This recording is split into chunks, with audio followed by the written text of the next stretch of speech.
रहीम। अस्सलाम वालेकुम my dear students. उम्मीद करता हूँ सब खैरियत से होंगे। आज हम अपना next topic secondary physics chapter number 12 से डिस्कस करने जा रहे हैं, जिसका नाम है इलेक्ट्रिक फील्ड लाइंस। तो चलिए टॉपिक का बाकायदा आगाज करते हैं। सबसे पहले इलेक्ट्रिक फील्ड क्या होती है। प्रीवियस टॉपिक में फील्ड के बारे में हम डिटेल में बात कर चुके हैं। इलेक्ट्रिक फील्ड क्या है, इसकी डेफिनेशन अगर हम देखें तो क्या है। इलेक्ट्रिक फील्ड इज रीजन और space around a charge in which and the charge can feel of that charge in the form of electrostatic force of attraction और रिपल्जन। ठीक है।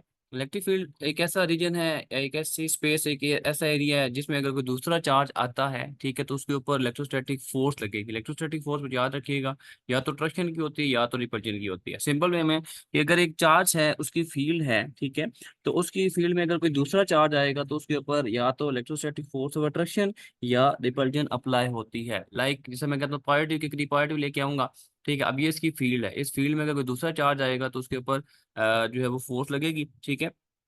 तो इसको हम कहते हैं इलेक्ट्रिक फील्ड। प्रॉपर्टीज की अगर हम बात करें तो शॉर्ट क्वेश्चन के लिए आपसे पूछी जा सकती है। तो याद रखिए इलेक्ट्रिक फील्ड जो है ना is an intrinsic property.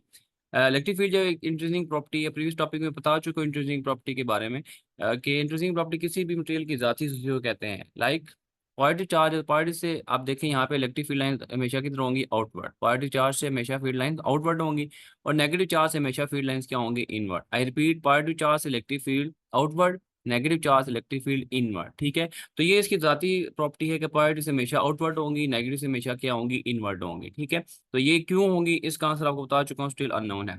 Like field always repel each other. जो लाइक चार्जेस हैं, ठीक है, लाइक पॉजिटिव पॉजिटिव, यहाँ पे आप डायग्राम में देख सकते हैं कि पॉजिटिव पॉजिटिव है, इनकी जो फील्ड आपस में एक दूसरे को क्या कर रही है, रिपेल कर रही है, आपस में एक दूसरे को क्या कर रही है, रिपेल कर रही है, ठीक है। इसी तरह यहाँ पे नेगेटिव नेगेटिव को देखें, नेगेटिव नेगेटिव को भी क्या करें, यहाँ पे एक दूसरे को इंटरसेक्ट नहीं कर रहे, ये एक दूसरे को रिपेल करें। तो अगर आप एक पॉइंट यहाँ पे नोट करें तो इसका ये सेंट्रल पॉइंट होगा, ये वाला सेंट्रल पॉइंट। इसका मतलब यहाँ पे कोई फील्ड अब आपको भी नजर नहीं आ रही, यहाँ पे भी नजर नहीं आ रही, और यहाँ पे भी नजर नहीं आ रही। यानी कि लाइक चार्जेस में जो सेंट्रल पॉइंट होगी बच्चों वैल्यू इसकी, इसको हम कहते हैं जीरो फील्ड लोकेशन। इसको क्या कहते हैं, जीरो फील्ड लोकेशन। इसको नोट कर लीजिएगा आप लोग, जीरो फील्ड लोकेशन, ठीक है। तो जीरो फील्ड लोकेशन इसको कहा जाता है, ठीक है, फिजिक्स के टर्म में, कि जब दो लाइक चार्जेस की फील्ड हों तो उनके जो सेंट्रल पॉइंट होता है वो फील्ड से खाली होता है। इस वजह से हम इसको जीरो फील्ड लोकेशन कह सकते हैं, ठीक है।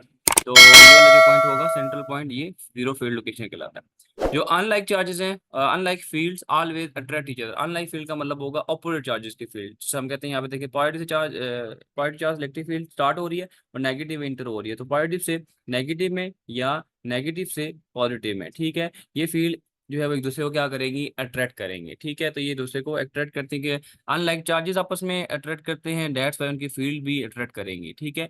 और जो लाइक चार्जेस है वो एक दूसरे को रिपेल करते हैं, दैट्स वाई उनकी फील्ड भी रिपेल करेंगे। Electric field is a three division, यानी कि अब अभी आपको थ्री डी में तो दिखाया नहीं जा रहा है यहाँ पे ना, पॉसिबल है, ठीक है, लेकिन याद रखिएगा ये थ्री डिवीजन होता है। यानी कि अगर चार्ज है, चार्ज की हर साइड पे फील्ड मौजूद होगी, ये नहीं कि सामने सामने मौजूद होगी, चार्ज की हर साइड पे क्या होगी, फील्ड मौजूद होगी, डेट्स इसको हम थ्री डिवीजन कहते होते हैं। इलेक्ट्रिक फील्ड नेवर एंड, यानी कि कभी एंड नहीं होती, वीक हो सकती हैं लेकिन ये खत्म नहीं होती। Electric field around a charge always present whether the charges are present और नॉट, ठीक है। याद रखिएगा चार्ज बेशक हो या ना हो, ठीक है, electric field around charge always present whether the charge are present और नॉट, ठीक है। याद रखिए चार्ज के राउंड आपके पास इलेक्ट्रिक फील्ड हमेशा मौजूद होगी, ठीक है, बेशक दूसरा चार्ज उसके करीब लाएं या ना लाएं, ठीक है। एक चार्ज है उसकी सराउंडिंग में ऑलवेज फील्ड, से मैं कहता हूँ पॉजिटिव चार्ज है, ठीक है, इसकी सराउंडिंग में ऑलवेज इलेक्ट्रिक फील्ड मौजूद होगी, बेशक मैं इसके करीब पॉजिटिव चार्ज लेके आऊँ या ना लेके आऊँ, ये बात आपने याद रखनी है। How to detect an electric field, याद रखिएगा इलेक्ट्रिक फील्ड को डिटेक्ट करने का एक मेथड है, कैसे डिटेक्ट किया जाता है इसको, ठीक है। और एक यहाँ पे बात था जो कि पॉजिटिव चार्ज से इलेक्ट्रिक फील्ड क्यों आउटवर्ड थी, तो इसका आप लोग थोड़ा सा मैं एक्सप्लेनेशन आपको दे देता हूँ। लाइक मेरे पास पॉजिटिव चार्ज है, ठीक है, इसकी सराउंडिंग में मैंने क्या किया, डिफरेंट पॉजिटिव चार्ज रख दिए, ठीक है। इस पॉजिटिव चार्ज ये इधर आ गया, इधर पॉजिटिव चार्ज आ गया, ठीक है बच्चों, ये पॉजिटिव चार्ज आ गया, इधर भी पॉजिटिव चार्ज आप रख दें, ठीक है, और यहाँ पे नीचे वाले एंड पे भी पॉजिटिव चार्ज रख दें, ठीक है। तो यहाँ पे नेगेटिव चार्ज रख दें, इस तरह इसकी सराउंडिंग में भी आप लोग डिफरेंट तरह के पॉजिटिव चार्ज, यहाँ पे पॉजिटिव चार्ज रख दें, यहाँ पे पॉजिटिव चार्ज रख दें बच्चों, ठीक है, यहाँ पे भी आप पॉजिटिव चार्ज रख दें, ठीक है, और नीचे भी क्या रख दें, पॉजिटिव चार्ज, ठीक है। तो अब यहाँ पे होगा क्या, या हुआ क्या, जब इसको ऑब्जर्व किया गया तो हुआ यूं के पार्टी ने पार्टी को रिपेल किया, तो ये जो है ये चार्ज इधर मूव किया इसने, इसने इधर मूव किया रिपल्सिव फोर्स की वजह से, इसने इधर मूव किया, ठीक है, इसी तरह इसने इधर मूव किया। अगर मैं और जगह भी पार्टी चार्ज रखूँ तो उसमें भी चार्जेस इसी तरह कुछ क्या करेंगे, मूव करेंगे अपोजिट डायरेक्शन में, ठीक है। तो यहाँ पे ये हुआ, और जब आपने इस चार्ज को ऑब्जर्व किया तो हुआ ये कि इस पॉजिटिव ने या इस नेगेटिव पार्टी को अट्रैक्ट किया, तो ये चार्ज इधर मूव किया इसने, इसने इधर मूव किया, इसने इधर मूव किया, इसने इधर मूव किया, यानी कि लेफ्ट साइड पे। तो इस तरह बाकी जो चार्जेस भी अगर पड़े हो यहाँ पे तो वो भी कुछ इसी डायरेक्शन में क्या करेंगे, मूव करें। यहाँ से ये प्रूफ हुई थी चीज कि जो पॉजिटिव चार्ज होगा वो रिपेल करेगा पॉजिटिव को, यानी कि उससे जो फील्ड होगी वो आउटवर्ड होगी, और जो नेगेटिव चार्ज होगा उससे फील्ड क्या होगी, इनवर्ड होगी, ठीक है। ये चीज आपने थोड़ी सी याद रखनी है, इससे ये चीज प्रूफ हुई थी। होपफुली कि आपको आपका ये कॉन्सेप्ट क्लियर हो गया होगा।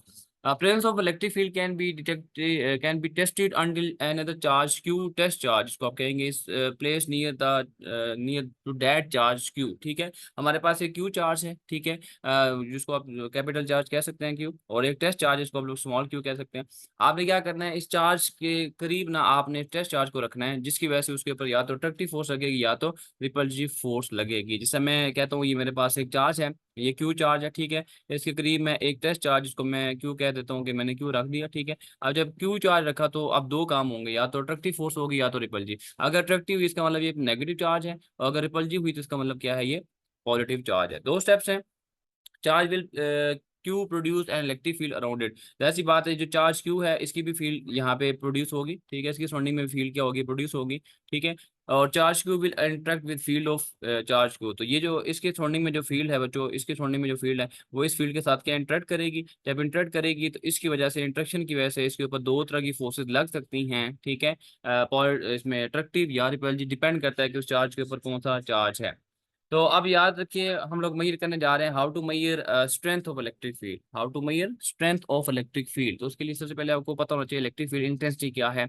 लास्ट लेक्चर में भी इसको मैं बता चुका हूँ, तो जल्दी से हम इसको रिपीट कर लेते हैं। It is defined as force acting per unit charge, किसी भी चार्ज के ऊपर कितनी फोर्स लग रही है ये उसकी इलेक्ट्रिक फील्ड इंटेंसिटी कहलाएगी। रिपीट, किसी भी चार्ज के ऊपर एक फील्ड, मतलब जो चार्ज है उसकी जो फील्ड है वो दूसरे चार्ज की फील्ड के ऊपर कितनी फोर्स लगा रही है उसको इलेक्ट्रिक फील्ड इंटेंसिटी कहा जाएगा। Is equal to F by Q आ जाएगा, यूनिट फोर्स के न्यूटन आ जाएगा, और चार्ज के बच्चों क्या आ जाएगा, कूलम, तो न्यूटन पर कूलम ही आ जाएगा इसका यूनिट। उसके बाद नेचर जो है वो इसकी वेक्टर क्वांटिटी है, क्योंकि इसकी एक स्पेसिफिक डायरेक्शन होती है, ठीक है। डायरेक्शन कहाँ से कहाँ पे होती है बच्चों, याद रखिएगा, पॉजिटिव से negative, I repeat positive to negative, इसकी क्या होती है, डायरेक्शन होती है। Electric field intensity in vacuum, अगर हम वैक्यूम की बात करें, इलेक्ट्रिक फील्ड इंटेंसिटी को हम लोगों ने वैक्यूम में कैलकुलेट करना है तो हम कैसे करेंगे, is equal to F by q, as it is, जो फॉर्मूला हमारे पास ये है, यही वाला फॉर्मूला मैंने यहाँ पे लिख दिया, is equal to F by q, ठीक है। और अगर आप वैक्यूम के लिए तो यहाँ पे आप बेशक छोटा सा साथ ऐड कर लें, डब्ल्यू ए सी, ठीक है, तो डब्ल्यू ए सी का मतलब होगा वैक्यूम, ठीक है। तो अब आपको पता है फोर्स की जो वैल्यू होती है, जो हम लोग प्रीवियस टॉपिक में पढ़ के आ भी चुके हैं, ठीक है, F is equal to 1/4 pi epsilon naught q into q naught divided by r square. Q बच्चों वो चार्ज था जो हम लोगों ने यहाँ पे ज्यूम किया था, ये आप देख सकते हैं यहाँ पे क्यू चार्ज, ठीक है। और ये जो क्यू नॉट है बच्चों ये क्या है, ये हमारा पॉइंट चार्ज था, या जिसको आप लोग टेस्ट चार्ज भी कह सकते हैं। हम ऐसा करें कि एफ की ये वैल्यू बच्चों यहाँ पे उठा के क्या कर दें, पुट कर दें, क्योंकि क्यू डिवाइड हो रहा है उसको सेपरेट कर लें। तो ये जो 1/Q0 था, जो पॉइंट चार्ज था आपका, इसको मैंने यहाँ पे Q0 सेपरेट कर दिया, ठीक है। तो ये Q0 लदा हो गया, और फोर्स की जगह बच्चों आप देख सकते हैं, फोर्स की जगह ये सारी वैल्यू मैंने उठा के क्या कर दी है, पुट कर दी। अब यहाँ पे देखें क्या कोई चीज़ कैंसिल आउट हो रही है, तो यस, एक चीज़ कैंसिल आउट हो रही है, आप जज करें कौन सी। तो बच्चों यहाँ से जो चीज़ कैंसिल आउट हो रही है वो क्या है, वो Q0 है, ठीक है। तो ये Q0 से क्या हो गया बच्चों, यहाँ से कैंसिल आउट, तो is equal to 1/4 pi epsilon naught into q divided by r square. तो ये आपके पास इलेक्ट्रिक फील्ड इंटेंसिटी का फॉर्मूला आ गया, ठीक है। और यहाँ से हमने क्या ऑब्जर्व किया, क्योंकि फोर भी कांस्टेंट है, पाई भी कांस्टेंट है, एप्सिलॉन नॉट भी कांस्टेंट है, और क्यू भी कांस्टेंट है, क्योंकि जो आपने चार्ज वहां पे लिया हुआ है तो उसकी वैल्यू कांस्टेंट होगी। इसका मतलब जो ई का डायरेक्ट रिलेशन बनता है वो आर के साथ बनता है, तो यहाँ पे आर का स्क्वायर है, मतलब जितना दो चार्जेस के दरमियान फासला ज्यादा होगा उतनी इलेक्ट्रिक फील्ड इंटेंसिटी क्या होगी, कम होगी। दो चार्जेस को जितना करीब लाओगे उतनी इलेक्ट्रिक फील्ड इंटेंसिटी बढ़ जाएगी, जितना डिस्टेंस कम उतनी जो है इलेक्ट्रिक फील्ड इंटेंसिटी ज्यादा, जितना डिस्टेंस ज्यादा उतनी इलेक्ट्रिक फील्ड इंटेंसिटी क्या हो जाएगी, कम हो जाएगी। इसके बाद इलेक्ट्रिक इंटेंसिटी ना मीडियम डाइलेक्ट्रिक, वो तो हम लोगों ने वैक्यूम के लिए कैलकुलेट किया ना ऊपर, ठीक है, किसके लिए, वैक्यूम के लिए। अब हम बात करते हैं मीडियम। मीडियम का दूसरा नाम डाइलेक्ट्रिक भी और इंसुलेटर भी आप इसको कह सकते हैं, ठीक है। तो उसके लिए क्या आ जाएगा, एफ मीडियम। जैसा कि यहाँ पे ऊपर देखें तो हम लोगों ने वैक्यूम लिखा था इसके लिए, ये किसके लिए था, ये वैक्यूम के लिए था। यहाँ पे साथ में क्या आ जाएगा, medium 1/4 pi epsilon naught into epsilon और, ठीक है। ये आपने अगर याद हो तो हम लोगों ने रिलेटिव परमिटिविटी का फॉर्मूला निकाला था, और उसमें से हम लोगों ने मीडियम के लिए जो वैल्यू निकाली थी, ठीक है, वो क्या थी, एप्सिलॉन नॉट इंटू एप्सिलॉन और multiply by Q divided by और स्केल, ठीक है। और वही फॉर्मूला जो हम लोग पहले भी पढ़ के आ चुके हैं वही रिपीट यहाँ पे हो गया। तो आप देखें यहाँ से, तो ये जो सारी वैल्यू जिसको मैं यहाँ से हाईलाइट कर रहा हूँ, ठीक है, जिसको मैं यहाँ पे बॉक्स के अंदर लाने की कोशिश कर रहा हूँ, ठीक है, सारी वैल्यू किसकी थी, ये सारी थी आपके पास वैक्यूम के ऊपर देख सकते हैं यहाँ पे। ये सारी वैल्यू किसकी बच्चों, ये वैक्यूम की थी, ठीक है। और एक्स्ट्रा एक चीज़ हमें एक एप्सिलॉन और नजर आ रहा है और वीएन में है, तो उसको हम लोगों ने एप्सिलॉन और से क्या कर दिया, डिवाइड कर दिया। होपफुली यहाँ तक बच्चों आपको ये पॉइंट समझ आ गए होंगे। इसके बाद बढ़ते हैं नेक्स्ट अपनी इलेक्ट्रिक फील्ड लाइंस की प्रॉपर्टीज की तरफ। तो अभी आपको पहले बता दूं कि पॉजिटिव इलेक्ट्रिक फील्ड लाइंस क्या होती हैं, हमेशा आउटवर्ड होती हैं, और नेगेटिव से क्या होती हैं, इनवर्ड होती हैं। तो ये पॉजिटिव से आउटवर्ड और नेगेटिव से इनवर्ड, तो ये आपके पास इलेक्ट्रिक फील्ड लाइंस की कुछ डायग्राम्स हैं जो कि मैंने यहाँ पे आप लोगों के लिए ड्रॉ कर दी हैं, ठीक है। तो यहाँ देख लें, पॉजिटिव पॉजिटिव को रिपेल, और नेगेटिव नेगेटिव को रिपेल, और ये वाला जो पॉइंट है ये जीरो फील्ड लोकेशन कहलाएगा, सेंट्रल पॉइंट इसका जीरो फील्ड लोकेशन कहलाएगा। और इसके सेंटर में क्योंकि जीरो फील्ड लोकेशन नहीं होगी तो इसकी कहीं बाहर वाली साइड पे जीरो फील्ड लोकेशन होगी, ठीक है, क्योंकि अपोजिट चार्जेस में आउटसाइड होती है और सेम चार्जेस में इनसाइड होती है। ये बात आपने याद रखनी है। जो प्रॉपर्टीज है बच्चों, ये शॉर्ट क्वेश्चन में भी हैं आपकी, और ये शॉर्ट क्वेश्चन आपका बोर्ड में भी आता होता है कि प्रॉपर्टीज लिखें। तो याद रखें बच्चों, electric field lines originate from positive charge and on negative charge. तो इनका जो ओरिजिन है जहाँ से डेवलप होती हैं वो पॉजिटिव चार्ज है, पॉजिटिव चार्ज से स्टार्ट होंगी, ठीक है, और नेगेटिव चार्ज पे एंड होंगी, यानी कि पॉजिटिव टू नेगेटिव। दूसरा ये, the tangent to electric field lines at any point gives the direction of electric field line, ठीक है। लाइक अगर हमारे पास जो है वो एक पॉजिटिव चार्ज है, ठीक है, तो अगर ये फील्ड लाइन यहाँ पे कुछ मतलब बेंड हो रही हैं, लाइक दूसरा चार्ज है उस साइड पे नेगेटिव, ठीक है, तो जब ये बेंड हो रही है तो अब बेंडिंग के केस में हम नहीं देखना चाह रहे हैं कि डायरेक्शन की तरह है, तो हम इसके ऊपर क्या ड्रा करेंगे बच्चों, इसके ऊपर हम ड्रा कर देते हैं टेंजेंट, ठीक है। तो यहाँ पे हम लोगों ने लेट्स सपोज यहाँ पे टेंजेंट ड्रा कर दी, ये स्ट्रेट लाइन टेंजेंट ड्रा कर दिया। तो जो टेंजेंट है ना वो आपको ये देखिए, टेंजेंट इस साइड पे है, तो इसका मतलब क्या है कि पहले इसकी डायरेक्शन क्या थी, बिल्कुल सीधी थी, अब वो थोड़ा सा उसके अंदर बेंड आ गया। यहाँ पे टेंजेंट ड्रा कर लें, ठीक है, ये टेंजेंट ड्रा कर ली, यहाँ पे ये टेंजेंट ड्रा कर ली। इसका मतलब क्या है, जो टेंजेंट है वो आपको बताएगा कि इलेक्ट्रिक फील्ड की बेसिक डायरेक्शन कितनी थी और बेंडिंग होने से पहले, ठीक है। तो आई होप ये आपको पॉइंट समझ आ गया होगा।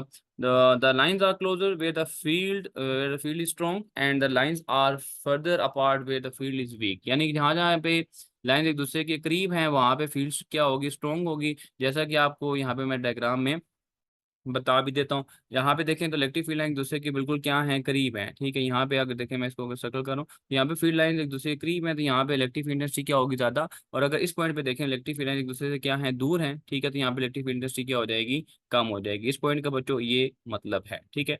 नेक्स्ट बढ़ते हैं, no two lines cross each other. ये बहुत ही इंपॉर्टेंट आपका पॉइंट है कि दो लाइंस कभी भी एक दूसरे को क्रॉस नहीं कर सकती, ठीक है, दो लाइंस दूसरे को कभी भी क्रॉस नहीं कर सकती। This is because E has only one direction at any point any given point, ठीक है। If the lines cross E could have more than one direction, ठीक है। तो अगर ये लाइन दूसरे को क्रॉस करती है तो जो ई की डायरेक्शन है इलेक्ट्रिक फील्ड लाइन की वो एक से ज्यादा हो सकती है, जो कि पॉसिबल नहीं है। इंपॉर्टेंट पॉइंट है कि दो लाइन कभी भी एक दूसरे को क्रॉस नहीं कर सकती, ठीक है। क्यों नहीं क्रॉस कर सकती वो बताता हूँ आपको, कि अगर वो क्रॉस करती हैं तो उनकी डायरेक्शन एक से ज्यादा हो सकती हैं, जैसा कि मैं यहाँ पे आपको डायग्रामेटिकली समझाता हूँ। तो पहली बात तो ये है कि इसका जो सिंपल सा आंसर है कि अगर एक फील्ड है और एक पॉजिटिव चार्ज की फील्ड है तो वो एक दूसरे को कभी भी इंटरसेक्ट नहीं करेंगी, क्योंकि मैंने बताया था पॉजिटिव चार्ज है तो पॉजिटिव पॉजिटिव क्या करेगा, रिपेल करेगा। तो एक पॉजिटिव चार्ज से निकले वाली जो फील्ड होंगी वो एक ही चार्ज से निकल रही होंगी, तो डेट्स वो एक दूसरे को क्या करेंगे, रिपेल करेंगे। जैसा कि यहाँ पे देख सकते हैं कोई फील्ड लाइन एक दूसरे को कट नहीं कर रही, ठीक है, यहाँ पे भी देखें कोई कट नहीं कर रही।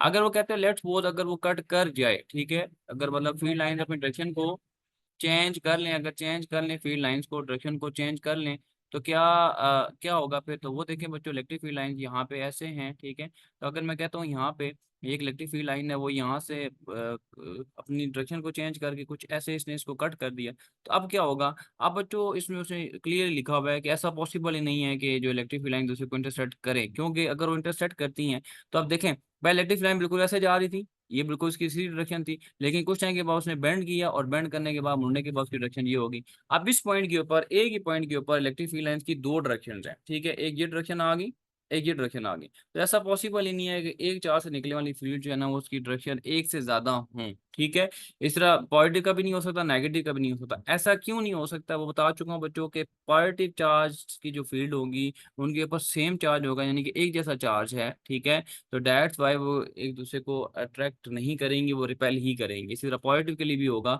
और नेगेटिव के लिए भी होगा। होपफुली आपको ये सारा टॉपिक आज का समझ आ गया होगा। फिर भी आप लोगों का कोई क्वेश्चन है तो कमेंट सेक्शन में जरूर मुझसे डिस्कस कर लीजिएगा। अपना बहुत सारा ख्याल रखिएगा। Take care. अल्लाह हाफिज।